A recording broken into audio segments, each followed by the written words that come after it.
It is essential to trace the relationship between fire and past civilizations to understand that fire was not always seen as a force to be reckoned with, but rather a tool for human development.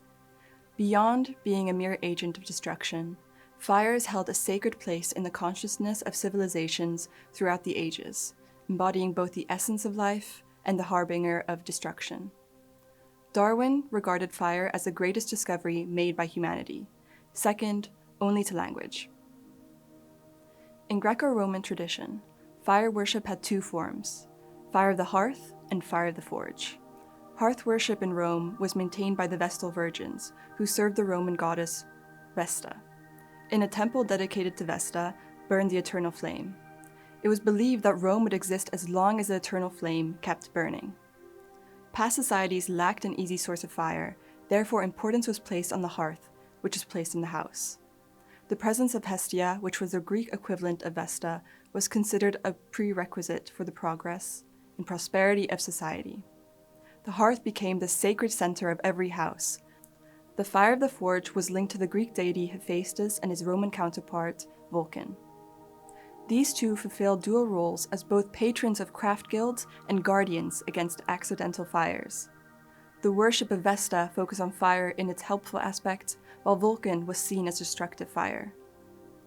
These myths show that fire meant power. Fire allowed for the independence of humans from mythology, but also united humans with the divine. Cremation has been an important funeral rite throughout time that has transcended different cultures. Evidence of cremations were found in the Dutch site of Maastricht, which is dated to 1050 BCE to 800 BCE, during the Urnfield period. During this period, the practice of cremation started to become an important way to deal with the dead. Death was a major social event, and as the dead do not bury themselves, burial contexts allow for both a portrait of the deceased and a reflection of a community's ideas about social and cosmic order when dealing with death. In this regard, the additional step of cremating the dead before burying their urn is seen as a metaphorical transformation of the deceased. Fire or a pyre was used as a step in the funerary or mortuary ritual. The transformative nature of fire through cremation served as a symbolic means of caring for the departed, facilitating their transition into the afterlife. More presently, the use of prescribed burning was recommended by the Studiekring voor de Veluwe to manage the Dutch heathlands in the 50s. The use of fire was shown to boost nutrient levels, while other methods such as mowing and turf cutting were shown to deplete nutrients. Now the use of fire as a management tool in the Netherlands has been mostly abandoned. Although abandoned, this example does show how anthropogenic fire has been used to improve not only human life, but ecosystems, as heathlands need to be managed unless they are encroached by other vegetation, which would result in the loss of rare heathland species. Fire became as integral to the ecology of ideas as to that of the earth. What fire did to wildlands, fire did for knowledge. Fire, far from being solely a force of destruction, held a sanctified status in the collective consciousness of civilizations across epochs, symbolizing both the vitality of existence and the specter of annihilation. In the Netherlands, fire was used in a ritual to commemorate the dead, and more recently has been used to help manage the Dutch heathlands. The worship of fire in past societies transcended mere reverence for a natural element. It embodied a profound spiritual connection, uniting humanity with the divine and symbolizing the transformative power inherent in the human experience. While fire hasn't historically been a problem in the Netherlands, a warming climate means wetter winters and drier summers. The sparks that once represented humanity's independence from nature now represent our impact upon it, and in some ways, our continued dependence. What is the power of a single spark? A single spark is all it took to start the 1976 Arnhem fire. That fire destroyed 370 hectares of land near Arnhem. Thousands fled their homes and their lives. Zookeepers stood in the Burgers Zoo, ready to shoot the animals in their cages if the fire drew too close. In that case, the fire started during a summer that was, at the time, the hottest and driest summer on record.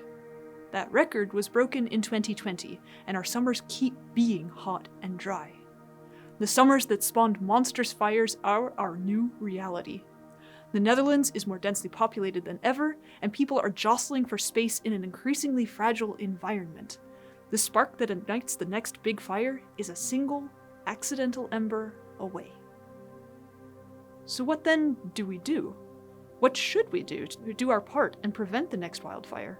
How do we keep fire as our friend rather than a foe? The first thing is to recognize the cause of wildfires.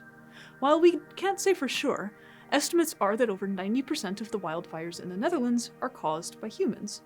Some of these are deliberate, with people choosing to start fires, but most are accidental, caused by poorly attended campfires, fireworks, abandoned glass, or similar activities.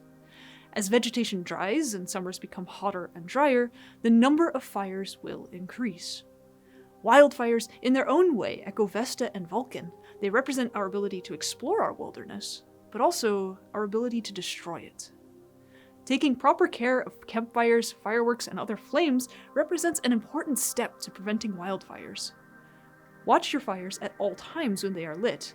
When leaving a fire unattended, ensure all embers are doused with water and that no glowing coals or embers remain. Another thing you can do is check that your car's exhaust system is up to the proper standards. A hot pipe can start a fire just as easily as a spark.